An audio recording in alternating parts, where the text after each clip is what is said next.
Put on a suit. Drink water. Don't drink and drive. Game over! Take it light. Okay. Now you're more fluent. He got free! Up, Bears. So this is really good right here. Absolutely. Let's do it. All right. Welcome to the All-American Hoops Podcast, episode 26. As per usual, I'm joined by my older brother, John Driscoll.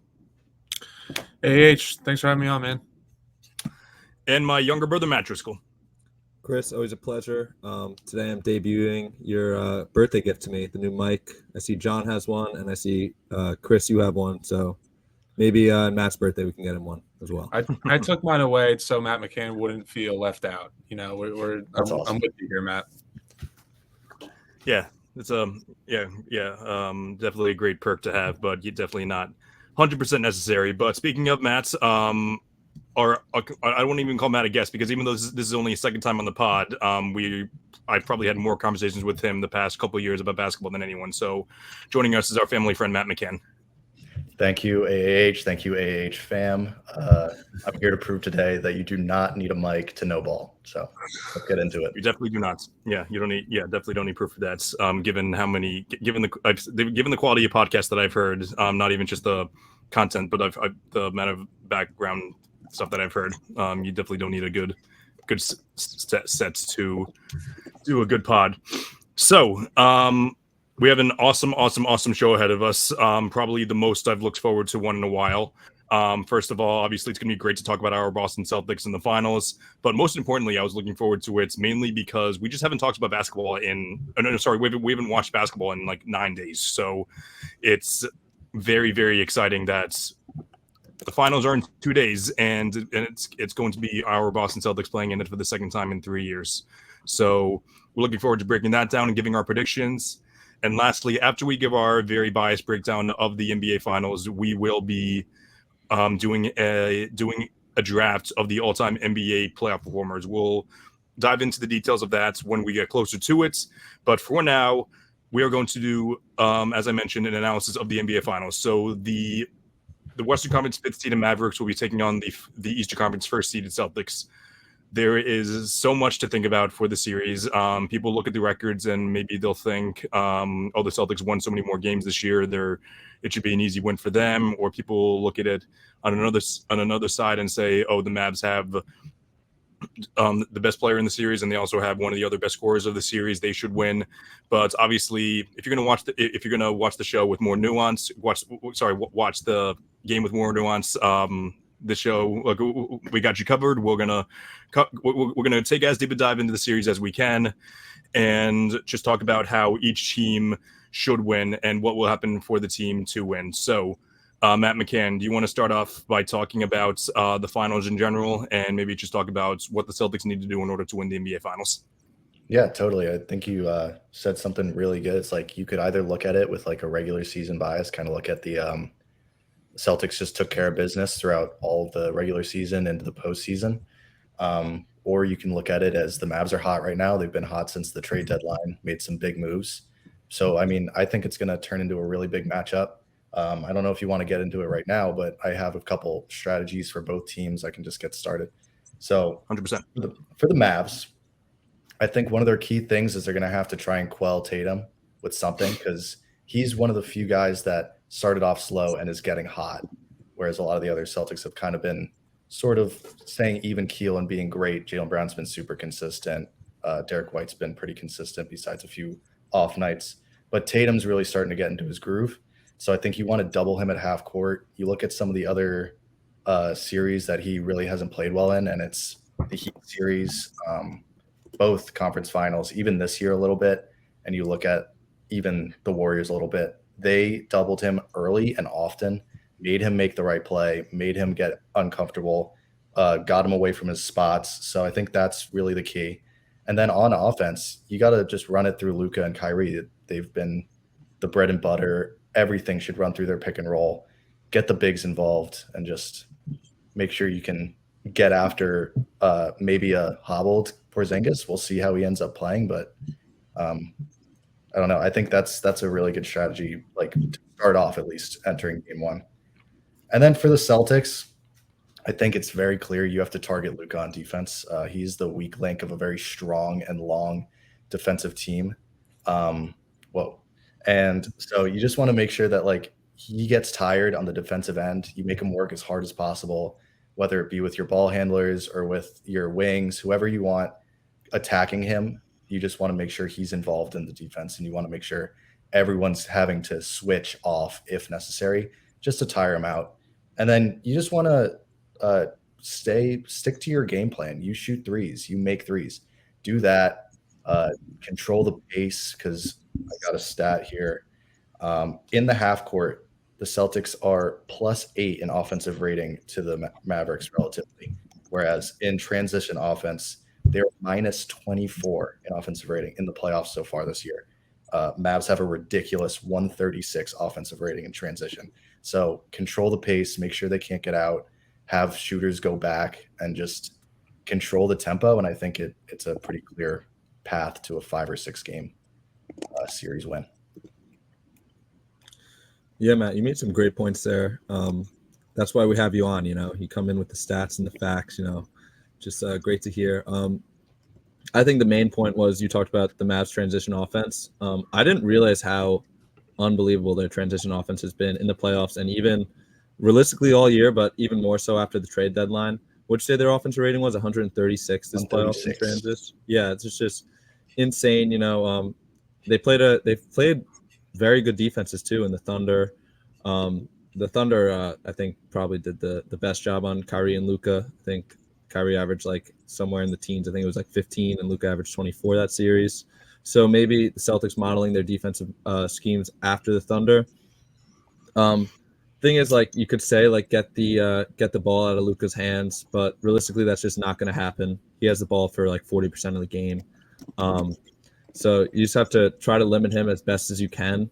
I don't know how possible that is, but another way to beat them is I saw a couple tweets about how the Mavs are daring teams to make the skip pass to the corner. I think the Celtics will feast on that if they allow the Celtics to do that. They have the best corner 3 shooter in the league in Drew Holiday. He shot over 60% from the corner this year. But realistically, slow the pace down, make Luka play defense, tire him out, target him early, tire him out so he's tired by the fourth quarter. People are acting like Luka's like this elite defender now. I don't understand it. The games I've watched, he has not impressed me on the defensive end. Everyone else has. The Mavericks defense does scare me, but Luka himself does not defensively. So target him, and I would have the Celtics in 6 games.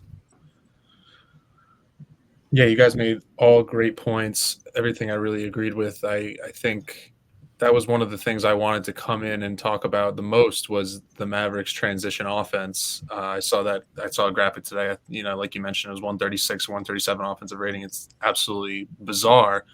And I think that the Celtics have been so talented over the years that a lot of the times when they lose, you almost feel like they've beaten themselves. And that's not to take away from the teams that have beaten them. It's just a lot of mental mistakes or just like, shooting yourself in the foot. And I think that's going to be magnified a lot in this series, especially with the team as good in transition as the Dallas Mavericks. If you don't turn the ball over against the Dallas Mavericks, they're not going to be there. I don't see an avenue for the Mavericks to beat the Celtics if the Celtics take care of the ball. If you're not giving up, 15, 20 turnovers a game, let's say. I think there was a stat in that 2022 finals run where if they turned the ball over less than 15 or 20 times a game, they won nearly every game. And that's going to be magnified this series. I think if they don't turn the ball over, they limit those transition points from Dallas, they're going to put themselves in a really good spot to win. I'm going to pick the Celtics in 6, and that's not really to take away anything from the Mavericks. I think I picked against the Mavericks 3 times this playoff series. And then in the same breath, I'll probably tell somebody that they've had a weak path to the playoffs. I'll say that it was a Kawhi-less Clippers or baby OKC, but at the end of the day, they've had a very impressive run. They came out of a Western Conference that was very, very strong. And I think as much as you want to say Luka and Kyrie have been the two-headed monster they've gotten really great performances from their role players, PJ Washington, Derek Lively, Those are guys that are going to have to step up in order to compete with a pretty talent-heavy Celtics team. That all being said, Celtics in 6, it's their series to lose. Great stuff, boys. So yeah, you touched on a lot of the stuff that I wanted to talk about. So I know that McCann talked about targeting Luka on defense. I think that's going to pay off more later in the series. I think it's something that you do earlier in the series and then continue to do, unless he really is getting after it and it's starting to affect your offense. If you're just doing good while with him while targeting him, like good, not great, I would say keep at it. And then towards the end of the games, especially towards the end, towards later in the series, I think it's going to pay off. And that's not even just because Luka is a below average defender. It's also just because it's human nature. The same thing happened to Steph in 2016, which the Cavs did that to him. As far as it goes for other stuff, obviously they have additional Porzingis is going to be huge. Because shout out Al Horford, he played the starting center role phenomenally for someone who just turned 38. Happy birthday, by the way, Al. Yeah, happy belated. Happy belated. Happy belated. So, but just the fact that, and shout out Luke Kornet, he's another one who has been awesome this season as the third center. He'll probably get he'll definitely get less than 10 minutes a game, maybe even closer to 5-ish, maybe, especially if Porzingis is able to stay healthy. But yeah, the reality is Kornet isn't really someone that can stretch the floor at all. He can't really shoot outside the really outside the rim. Pretty good free throw shooter, but the fact that the Celtics will be able to stretch the floor, they can go 5 out at times. It's going to force Gafford and Lively to run a little bit more. And then obviously give Tatum, Brown, D. White more space to drive. So that's going to be huge. So yeah, it's something that we've talked about all playoffs long. And something that Matt Driscoll has said more specifically all year long. Actually, it's just that Porzingis is going to be the X factor of the series. If he's healthy, they should win. I don't want to say any. I don't really want to give any jinxes, but if they do their, like what John said, if they do what they need to do, they should win the series. Obviously Tatum and Brown are going to have to remain consistent. I 100% believe in them. The four of us have probably been the biggest fans of both of them since they've been drafted. But obviously, I think that's it's not his legacy on the line, but I think his respect for a good amount, for at least for the offseason time being, is on the line. Because I don't think he will, but if he lays a goose egg like he does in 2022, it's going to be I'm going to do it. I'm going to be first in line to defend him every single time, but it's going to be really hard to though. But for the Mavs, it is going to take a lot. The Mavs are going to have to do a lot of the little things.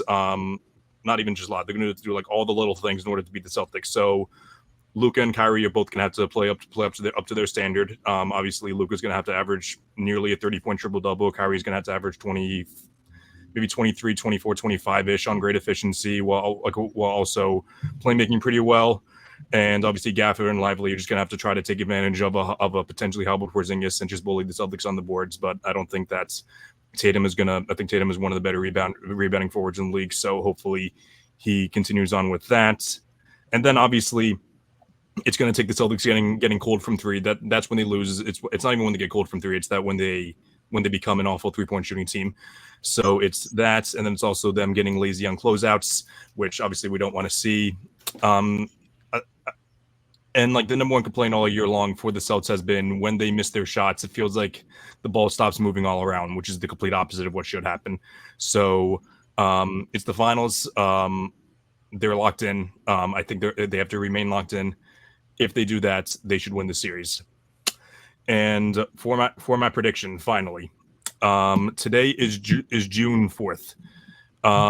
June 18th is officially 2 weeks from now, and I believe that we will be drinking champagne on this podcast, celebrating from the night before the Celtics winning the NBA Finals in 5 games. That is my prediction. So, so it sounds like everyone else had it in 6. I think Matt McCann said 5 or 6. So, Matt, do you want to give an official one there? I mean, honestly, if they are able to stay hot, it's such a small sample size when you really look at playoff losses and the recipe to beat this team, both being, like you said, poor shooting nights, but not just that, the other team being just absolutely unconscious from three in both Right. games.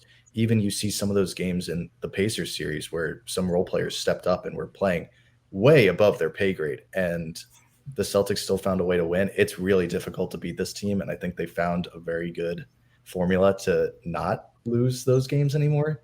So I'm going on the lighter end. I'm going on 5. I think Dallas obviously takes 1. I mean, they're just way too good of a team.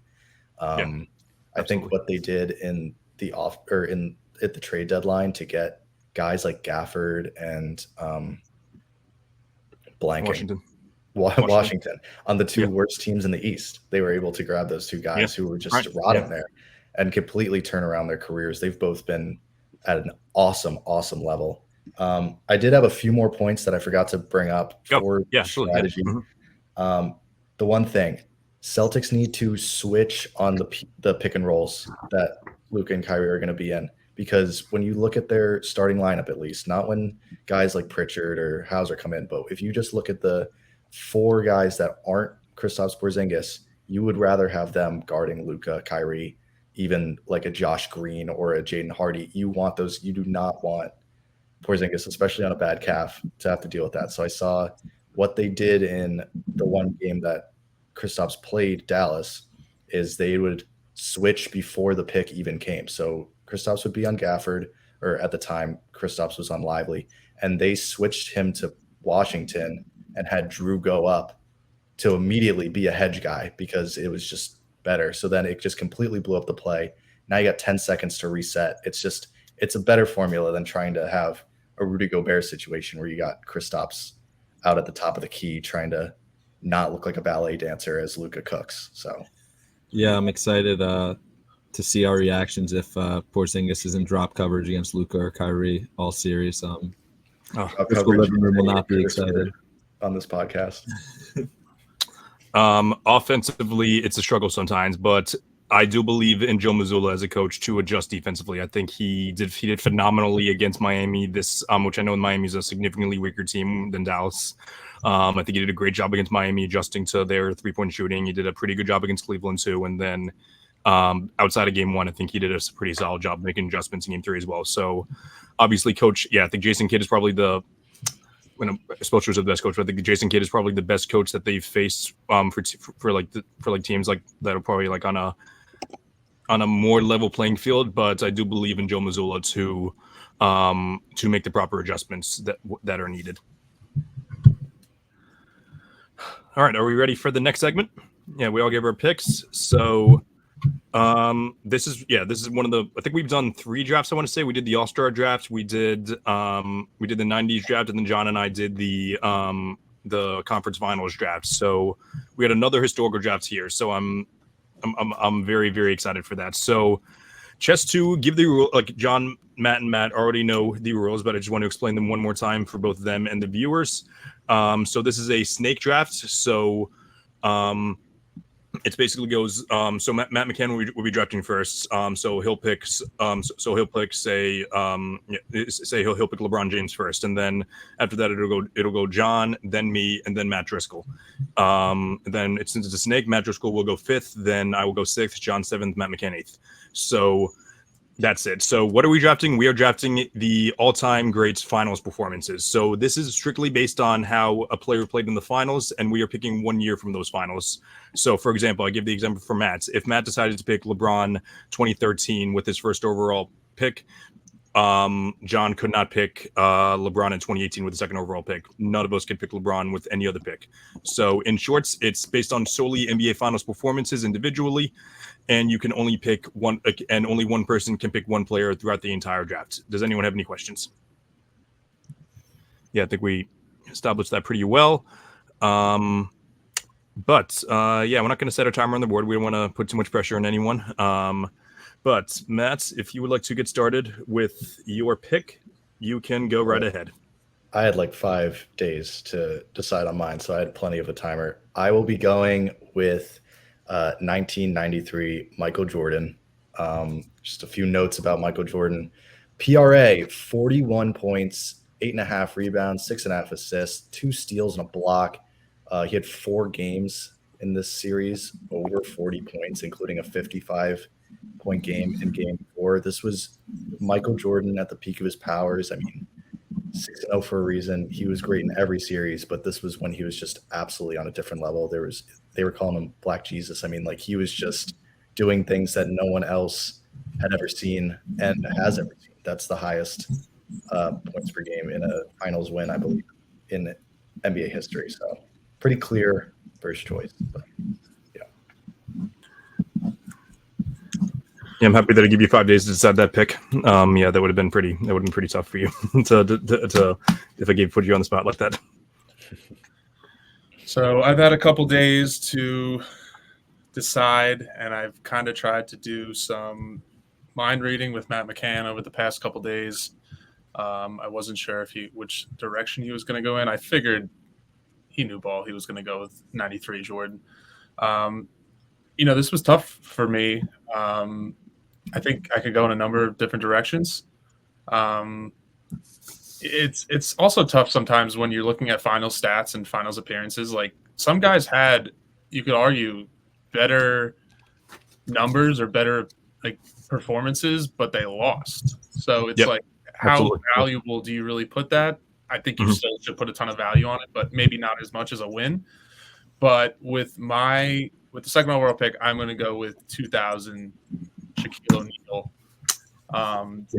Tough choice because there was a lot of good options out there, but just to rattle off stats, I think Dad's been talking about this Shaquille O'Neal performance since we could watch basketball with him. But I think it was like 38 points, nearly 17 rebounds, 2.5 blocks, but just utter domination on all ends. It was truly an amazing series. And I know we're just talking finals appearance, but he became the third player, I believe, at the time to win finals MVP, season MVP, and all-star game MVP. Not that matters for our discussion, but a little tidbit. Not gonna lie, I'm surprised. Yeah, I don't think you were gonna go with that pick, but obviously, I really think that Shaq does have an argument to be if we're ranking the best players of all time, I don't think he has a case to be in the top 3. But that being said, if we're talking strictly peak of their powers, like 1 year, I think you can argue that 2000 Shaq was the best player of all time, including Jordan. That's just my opinion. But I think that you could scheme easier for Jordan than you can Shaq, especially in that day. Maybe today's day would be different, but definitely one of the more dominant peaks of all time. So that leads me to my first pick and the third overall pick. And I figured that these 3 guys would be the top 3 picks. So I'm going to go with 2016 LeBron James. I do not think that LeBron in 2016 is the best LeBron that we had. I still believe that 2013 and even 2009 LeBron are the 2 best overall versions if we're looking at the whole body of work. But for NBA Finals LeBron, especially after he went down 3-1, which I'm not going to put stock into him going down 3-1 because I'm not going to give you credit for falling down 3-1. But that being said, he averaged, I have it right here. So he averaged 29.7, 11.3, and 8.9 for the series with 4.9 stocks on 56.2 true shooting. And obviously 41 and 41 games 5 and 6, and then the triple. I think it was 27-point triple double in Game 7. So if we're talking, Shaq and MJ were probably a little more dominant. But if we're talking about full body work, more well-rounded, I think that the LeBron 2016 was easily the next best option. So Matt, just a little. I think also that completely saved his legacy. Mm-hmm. Oh my God! Like he was about to go another finals loss. That would have been 3 straight for him because he lost in 14, lost in 15. That would have been 16. Like that would have been him for him. Yeah, and it would have been him leaving. It would have been him leaving Cleveland to Miami to win 2 easy rings, which they weren't easy, but like that would have been looked at. He tries to go back to Cleveland to give his home another ring, and that's 2 years in a row that he loses. He would have had a chance in 2017. I'm sure they would have tried to do their best, but it's exhausting. Like people severely underestimate what either their finals loss or even just a high expectations loss does to you. So 100. Yeah, love that point, Matt. But Matt Driscoll will be our 4th pick, and this pick to Matt Driscoll, I decided to be nice to him because I know the last couple drafts that we've had with him, he was very upset at the fact that that none of his picks were back to back. So You're welcome for that. But I wasn't going to give you the first pick just because you're still on punishment for not coming on the pod 2 weeks for 3 and 4 weeks. Sorry, 2 and 3 weeks ago. Yeah, I've been slandered. I think this is the 4th week in a row that that has been brought up. My 2-week absence. John didn't get slandered for being late last week, but I digress. You guys took my first 3 picks. I think those 3 were the best. Were the 3 best finals performances. You said LeBron, maybe not the best numbers of his career, but the best if you bring in overall like narratives and stuff like that. My 4th pick, putting my bias aside here, I'm swallowing my pride, and I'm taking 2021 Giannis Antetokounmpo. He averaged 35.2, 13.2 rebounds, 5 assists, 1.8 blocks, 1.2 steals on 62% shooting. He's the first player in NBA history to average at least 30 points, 10 rebounds, and 5 assists on 60% shooting. He had a 50-point game in Game 6, which was the clinching game. He went 17 and 19 from the line, which is disgusting. But Giannis, he doesn't really foul bait. He does get fouled a lot, and he had the highest field goal percentage by a Finals MVP. So I get another pick now, which is, first time in pod history ever. I get back-to-back picks. Maybe next time I'll get the first pick, but I'm between like 3 guys here.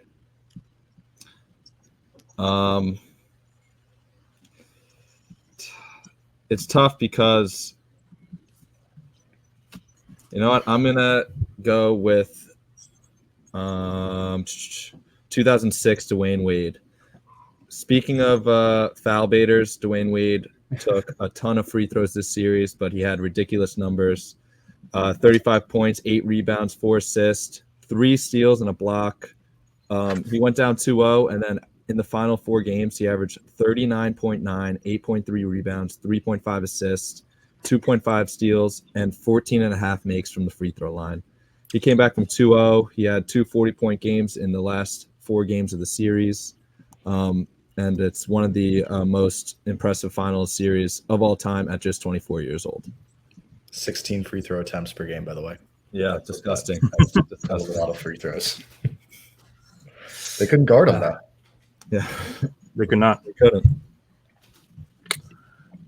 I'm not gonna lie, I wasn't expecting him to be on the board when I picked. I'm not saying it's wrong that none of the first 5 picks didn't get this guy, just because there is definitely an argument for him not being top 5. But however, I don't know if Dad's watching this live. I don't think he is, but when he watches this again, I don't want him to have a heart attack too early. So with my second pick and the 6th overall pick, I would be taking 1984 Larry Bird. I do not think that, similar to LeBron. Let's go, Matt. Similar to LeBron in 2016, I do not think that Bird in 84 was the best, was at his best. I think 86 was at his best. You could argue that 86 was better in the finals, but I do think if you factor in efficiency and narrative, the Celtics were playing the Lakers, obviously. It was it was the first time that like Bird and Magic were like at their peaks going up against each other. So Bird averaged 27.4, 14 rebounds, only about 3 assists per game with 3 stocks though, on 59.5 true shooting. Just put away Magic in the Showtime Lakers. It was the very beginning of a rivalry. Showtime Lakers ended up winning that rivalry, especially towards the back end of their careers.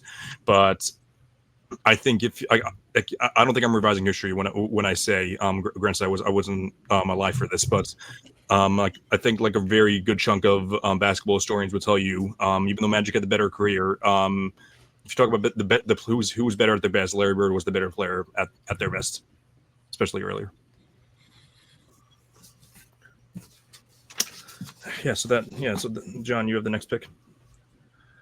Yeah, I feel like we could all say this for all of our picks. There's like 3 guys, or you could argue for each pick. But with my pick, I'm going to go with 1995 Hakeem Olajuwon. Great one.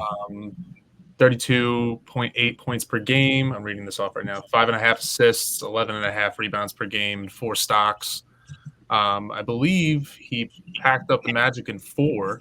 So just utter domination that year from him. I believe Shaq was, I don't know what year Shaq was in there, but Hakeem Olajuwon, one of the best performances in finals history. Stats back it up. He did play Shaq that series. Yeah, I think it was his second year. Second year. Baby Shaq. Does that mean I have 2 straight right now? Yeah. Yeah, and you Yes, got sir. the first pick. I don't know what that was about, but Wow, this is awesome. So actually, the 2 guys that I wanted fell to me, which is great. So first, I will be taking 2017 KD. yeah, I was debating on taking him. 2017 KD averaged 35 points, 8 rebounds, 5 assists, a steal, and 2 blocks. He just, in my opinion, completely outperformed LeBron. He proved all the haters wrong that hated that he went to the Warriors, proved that he was the main guy. He had multiple tough, like really clutch shots in games 3 and 5 to kind of make sure the series didn't get out of hand. And he just took care of business when he had to take care of business, even though everyone was doubting him. He was, at that time, I remember, like, I would turn on SportsCenter, it'd be like, who's the better player, LeBron or KD? And it was pretty much consensus KD, even after LeBron had just had that ridiculous all-time finals performance the year prior and was playing well that series too. But the things he was doing were just incredible. And then with my next one, I will be taking 2003 Tim Duncan. Ooh. Just an absolute monster. This was probably Tim at the peak of his powers. This series, he averaged 24 points, 17 rebounds, 5 assists, 1 steal, 5 blocks per game. In game 1, he almost had a 5x5. And then in game 6, to like put the series away, he almost had a triple-double of blocks. He ended up with 8 blocks. Apparently 2 of them were a little bit controversial. He just, again, he was just proving a lot of things. He proved that he was worthy of that MVP. He was the best player in the world in that year. You have no idea how good Tim Duncan was. Oh my! Literally, shout out OG because he's right. Oh, That is 24, 17, and 5 blocks is peak center. Ridiculous. He is a center. Yeah, that's a Tim Duncan is a center. Yeah, I started that movement, by the way, just so you know.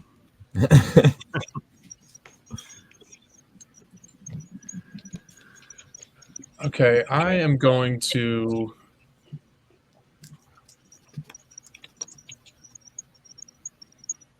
All right, yeah, I'm going to go with a out of left field pick, maybe. Maybe not that out of left field, but I think you could argue that there might be guys ahead of him on this. But I think it just goes unnoticed. But I'm going to pick 1983 Moses Malone. Nice. Oh yeah. He averaged 25.8, 18 rebounds, and 2 assists against Kareem Abdul-Jabbar. And in game 4, he grabbed 23 rebounds to Kareem's 7.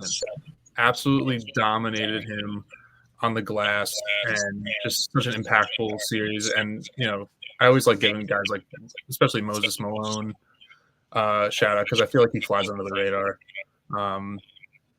Much better Malone than the other guy we won't mention on this podcast. As a person, not a player. Yeah. Off the court issues aside. Is that back-to-back weeks? I believe it is. Yeah, like it might be back to. Yeah. We've talked about Josh Giddey as well, so it's. Yeah. A lot of back-end comments to not so great people here. Okay. So with my third pick, and I believe this is the 11th overall pick. This is getting tough, man. I don't know. Deciding between 2 guys. I'm not going to say who the other one is, but and I know that his reputation has taken a hit the past few weeks, given it because he didn't really play much competition. But I'm going to go with 2023 Jokic. People say, "Oh, he hasn't played too much competition." I think that's nonsense. At the end of the day, he did have to face LeBron and KD. I know they're aging, but they are the two of the best players of the generation. And then just absolutely pure dominance throughout the playoffs. And in the finals, I have it right here: 30 points, 14 boards, 7 assists, 2.2 stocks, and 67.2 true shooting, which is insane for someone who's like the first option on a team. The This is a guy who I think is the best scorer in the league. He's top 3 rebound, probably it might be one of the best rebounders in the league, one of the 2 or 3 best passers in the league. And is that an elite efficiency? Oh, but he's bad at defense. He's not bad at defense. He's at worst slightly below average. And I know that he didn't play great in the Wolves series, but he was in reality he was the one that was holding them together. And in my opinion, absolutely deserves his flowers. And I still believe he's the best player in the league. All right, so that brings it to me. Yes, sir. All right, I just want to say shout out Patrick Bolello and Jack LaSalle in the comments That's right. section. Oh, didn't see Jack. Really Oh, keep it active, keep it active. shout out Jack. Yeah.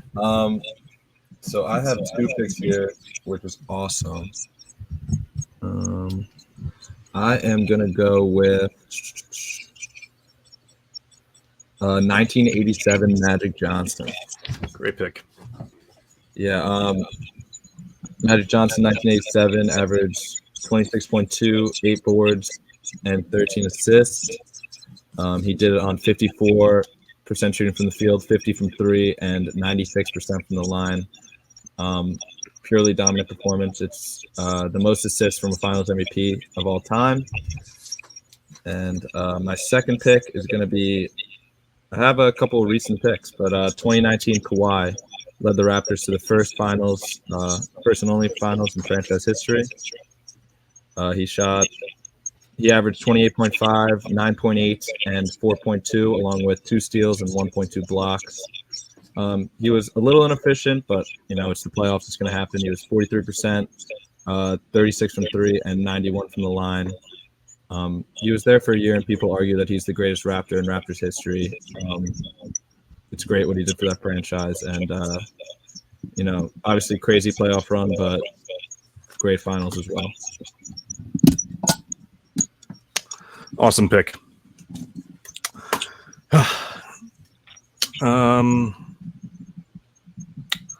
Tough one for me. Not really too tough because I did pick Jokic, and then it was between Jokic and this other guy. And I can't imagine that either any of these guys we're going to pick, except for maybe Matt McCann. I am going to, however, go with 1962 Bill Russell. Rest in peace. He's not like your regular all-time grade. He's hands down the worst scorer of anyone in like the top 20s area, but also hands down the best defender, and that includes Hakeem and Duncan. So for the series, he averaged 22 points, 27 rebounds, 5.7 assists, which is great for a big man at the time, while anchoring one of the best defenses of all time, of course, and also very efficient, 60.1 true shooting percentage. So, and that does not factor in all the intangibles. So just one of the best leaders of all time, and 1962 Bill Russell is one of the best players that we've ever seen. Yeah, Chris, you totally took that pick. I had 66 Bill Russell. So okay, yeah, that was good. Yeah, I was there was 11 options, so yeah, I had a tough time deciding which one, but they also didn't count blocks back then, so you gotta they did not yet count for that. Mm-hmm. Yeah. All right, so it's to me with my final pick. There are a couple here that I could go with. I'm kind of between 2. I'm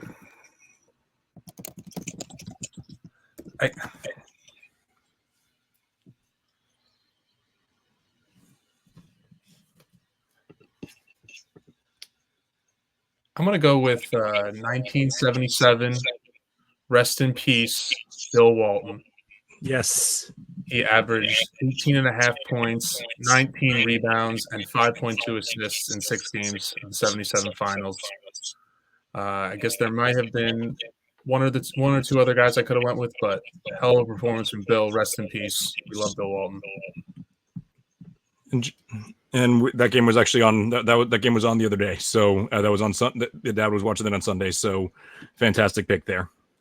Yeah, I was going to mention that. It was on in the living room, and he really crazy closeout game from him. I think he had 21 and 20 and like 8 blocks or something like that. Yeah, which is insane. All right, is this the last pick of the draft? Yes, it is. Oh man, now I actually have to make a decision. Okay, I will be going with although it hurts to say. No. Also rest in peace. 2010 Kobe Oh, Bryant. okay. What did you think I was going with, Chris? Oh Steph. God, no. What to be fair, actually, Good game for actually, yeah, like, and John and Matt don't align with me on this, but 2010 Kobe hurt me significantly more than 2022 Steph did. I was in this bedroom. I was crying. so yes, no, I was in this bedroom. The bed was this way. The TV is where I'd be facing right now. The TV's over there now, but I remember it vividly. I was watching the game, and just like once Derek Fisher won the jump ball against Kevin Garnett, I turned off the TV and it was like easily one of the worst sports moments of my life. Yeah. Oh, so when Ron Artest hit that three. Oh man. Anyways, no, horrible series, but for Kobe, really, really good. I mean, you could argue 09. He had slightly better counting stats. But I just think this was his revenge against the Celtics. It just like kind of capped off like the 2000s rivalry. It was pretty short-lived, but still 29 points, 8 rebounds, 4 assists, 2 steals, 1 block. I mean, he was playing a Celtics team that was really, when barring injuries, was always the favorite for that stretch. Kendrick Perkins goes down, but I just think this, compared to his first three-peat, he had Shaq along with him, and then 09, I feel like some people argued that although the Magic team was really well constructed, they kind of took care of business so easily that it looked like it was kind of just hard, like easier competition than the Celtics, and this just completely shut everybody up. He was able to get it done in the big moment. 29 points on a pace where they were scoring like 80 points a game is really, really impressive too. So Off the court issues aside again. Jesus Christ, guys, come on, we gotta stop doing this.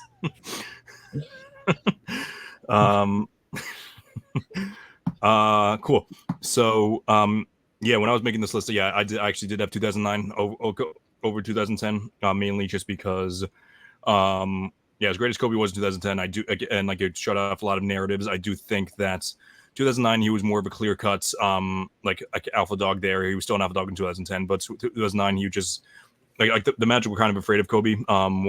So that's what I saw there. And also at the end of the day, Kobe went 6 for 24 in the in game 7 of the finals. So that, yes, so like that kind of notched him down a few spots for me. But yeah, definitely not our whole pick though. But what is a podcast draft without mentioning a few honorable mentions? So I think each of us is going to give at least one. We don't have to do a snake draft for this. I'll just go first. But one that comes to mind actually is 1990 Isaiah Thomas. He's someone who I've moved him down a few spots, like what I did before. I had him at 22, moved him down a few spots mainly just because his regular season stats really don't do it for me. Some of the advanced stats aren't really on his side either. But that being said, he's the pure definition of the not everything shows up in the stat sheets. Just one of the best leaders in the 1980s and the backbone of the bad boy Pistons, despite not being the best defender, which is what their identity was around. He was the one that was making sure their offense was at least average. I'm going to give one honorable mention that did not win Finals MVP. Okay, and that's 1980 Kareem Abdul-Jabbar. That's a great one. 33 points, 13 rebounds, 5 blocks a game. And I mean, I'm not going to sit here and say Magic wasn't deserving. I mean, I think it was like 21, 11, and 9, but probably one of the best performances by a non-Finals MVP. Interesting close. Yeah, he would have won if he closed it out. But yeah, like that's the only reason. But which I think is kind of a bogus reason, because it's not like it's not like they would have lost like without him. So I don't agree with that. I think it was just that Magic had 42 and whatever, taking his spot that series. So they kind of a recency bias, but happens. Yeah. Mm-hmm. And he was like 20 years old. He was the hot thing in the NBA. Yeah, but you brought Kareem. Yeah, like I'll say the same one actually. 1971, he actually averaged 27, 18 and a half with 2.8 assists, and they didn't average blocks and steals then either, but I'm sure he had I don't have access to film from 1970s, but I'm sure he averaged probably at least 5 blocks per game then. And again, super efficient, 63.4 true shooting percentage. which I feel like I should have mentioned that at the beginning of the podcast. True shooting, by the way, is basically just points per attempt. Like it weighs all the weighs free throws, 2-pointers and 3-pointers all together. So that's what that means. Matt, you can go for your next All one. right, I have 2 honorable mentions. A couple old heads, both of them lost. So first, I got Jerry West, averaged 38 points, 5 rebounds, 7.5 assists. Was still Finals MVP. That's how good he played. And in Game 7, they lost by 2 points, and he had 42, 13, and 12 in that game. You got to feel bad for him. He eventually got it, but in the moment, I'm sure that one really, really hurt. And then the next one I have is another loser. Well, not actually, because he did end up winning. Rick Barry in 1967 averaged 41 points per game, tied with Jordan for the most. 8 rebounds, 3 assists. He scored 55 and then 2 separate 40-point games in the series. One caveat, though, early free throw merchant, 14 free throw attempts a game for Rick Barry. And with the underhand shot, I'm sure that was a lot of fun to watch. But yeah, just 2 crazy great scorers way ahead of their time. They were never making this list, though. Yeah, two good picks, 2 great honorable mentions. I also have 2. My first is 2011 Dirk. Oh wow! Yeah, I know, he wasn't too efficient, but I mean, again, it's the playoffs, it's the finals. One of the best playoff runs of all time. He played was the Lakers, the Thunder. I'm missing one, but also the Heat. I forget I'm blanking on the other team that he played, but 26, 9, 2, a steal and a block a game. Shot 98% from the line that series. Truly one of the best finals run of all time. Just total playoffs.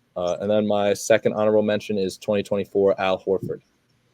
I think that man is going to, or realistically, my actual second honorable mention is Joe Dumars. Our dad is actually, he talked about Joe Dumars' performance before in the finals. He averaged 27.3, 6 rebounds, 6 assists, 2 rebounds, 0.5 steals, and 0.5 blocks on 58% from the field. That was 88 and 89. 89, right? Yeah. That's what I figured. Yeah. As long as you guys don't have any more honorable mentions, I have 2 more honorable mentions, which literally nobody would have thought of because they're both very unoriginal. So I think you'll know this. I think anyone who's a very loyal All-American Hooper follower will know who the second one is. But the first one, I'm actually going to go with someone who did not play. This is not an NBA Finals. This is an ABA Finals.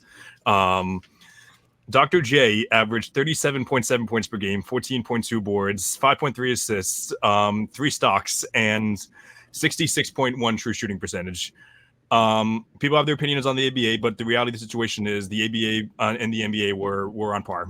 You want to see the NBA was slightly better, that's fine, but half of the NBA All-Stars half of the NBA All-Stars in 1978 came from the ABA the year before. So I don't want to hear about how the ABA was the minor leagues at the time. They were nearly on par, and Dr. J was head and shoulders above everyone else. And this next guy, I could not leave. None of us could pick him. I tried to. I don't know if this was his best finals, but 1952. Matt, who'd I pick from 1952? Is it Mikan? I was going to say it's Mikan. I saw that earlier. The first GOAT. 99. He's not the first GOAT. He's not the first GOAT, but I'm surprised Matt took Jordan over George Mikan with his first overall pick. Joe Folks is the first GOAT, just so you know. So George Mikan averaged 21 points, 17 rebounds, and 2.4 assists on 44.9 true shooting percentages.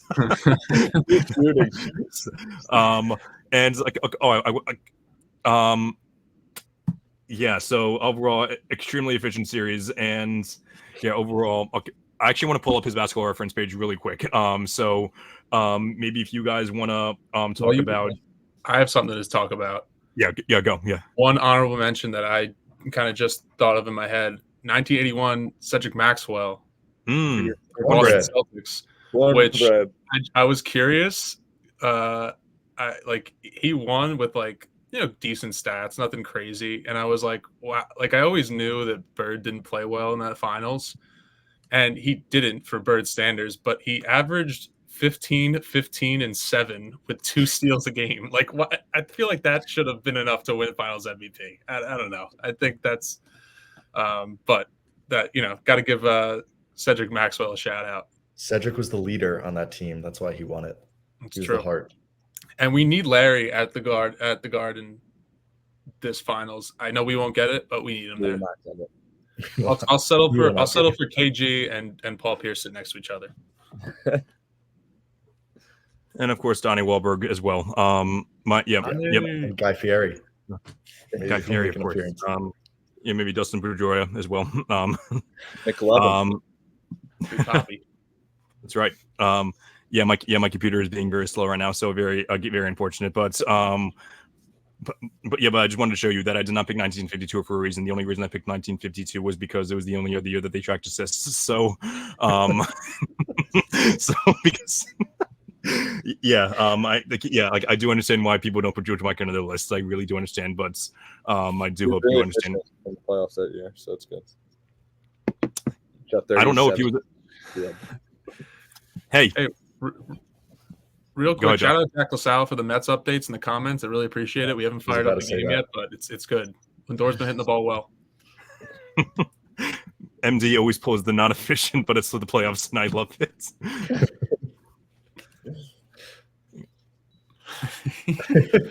That's awesome. Comment of the stream. First time I did that. AAH, you should start that. You should do a comment of the stream. That is definitely the comment of the stream. That's definitely the comment of the stream. So, all right. That seems like a great place to end the show. Thank you to Jack and for Pat. I don't know if Pat's still watching, but for watching the show. Thanks to everyone else who tuned in. As far as the most viewers that we've had in a while live. Hoping that we can get even more afterwards. But yeah, as I mentioned, I was really looking forward to the show, and it certainly lived up to the expectations. So very excited for that. Even more excited for the NBA Finals, which is now 2 days from now, a little bit over 48, about 50 hours from now. Literally at the edge of my seats. I cannot wait. Al, woo! Yeah. In addition to the flag that John won, that he showed us last week, that was the other prize that he won at Jenkinson's Boardwalk. So, we're all super, super pumped for the NBA Finals. Super pumped. I'm super nervous as well. Shows you how unhealthy our sports addictions are. But yeah, we're all super pumped. But as per usual, Celtics in 5. As per usual, John, Matt, thanks so much for coming on the show. McCann, thanks again for coming on. Hopefully you'll be back in 2 weeks, celebrating that victory.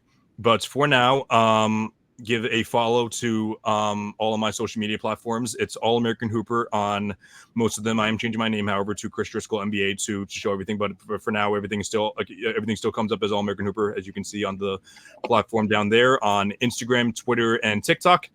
Also, take a look at my column on primetimesportstalk.com. Follow Tony, aka Sports Fluence, on YouTube and on Instagram and TikTok. And lastly, as I mentioned last week, merch is officially up. The link is in my bio. I will be making another post about it soon. But yeah, again, thanks so much for tuning in, and I hope everyone has a great night. Let's go Celtics. Go Celtics.